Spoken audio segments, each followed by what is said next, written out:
ఈ పర్టికులర్ సిచ్యువేషన్లో మటుకు ఇట్ ఈస్ సాడ్. తప్పు స్టాఫ్ చెప్పుండాల్సింది.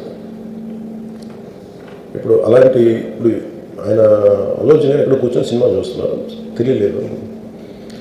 సమ్మన్ మస్ట్ బీ దాన్ని విత్ ఇన్ ద విసినిటీ దగ్గరలో వాళ్ళకి తెలుసున్నారు. దే మస్ట్ హావ్ వెంటనే అడ్రస్ ద ఇష్యూ. మనం బేసిక్ సెంటిమెంట్ ఏంటంటే ఇందులో తెలంగాణ ప్రభుత్వాన్ని సాఫ్ట్గా వెళ్ళి ఉండొచ్చని కొంతమంది కొంటాం. అబ్జర్వేషన్ రెండు,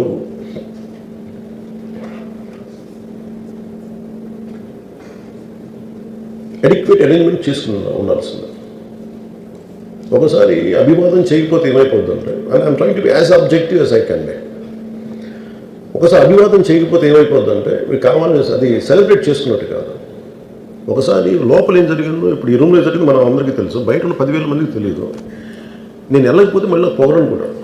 so even hero has the thought, any hero will have thought process, లేదా అలా చెయ్యి లోపాలి నమస్కారం పెట్టాలని బేసిక్ అది ఎంజాయ్ చేయటం కాదు. That is one aspect we have to look in. ఆ తర్వాత at least third day he should have visited. కానీ భయం ఏముంటుంది, ఇబ్బంది ఏముంటుందో చెప్తాను. చాలా బరువు మనసుకి, మన వాళ్ళు చనిపోయారంటే ఒక బరువు ఉంటుంది. అది ఆ ఒక్క బరువుని ఎవరన్నా వెళ్ళి హ్యాండిల్ చేసి దానికి ఒకసారి ఏమవుతుంది 10 మంది వెళ్ళాలి.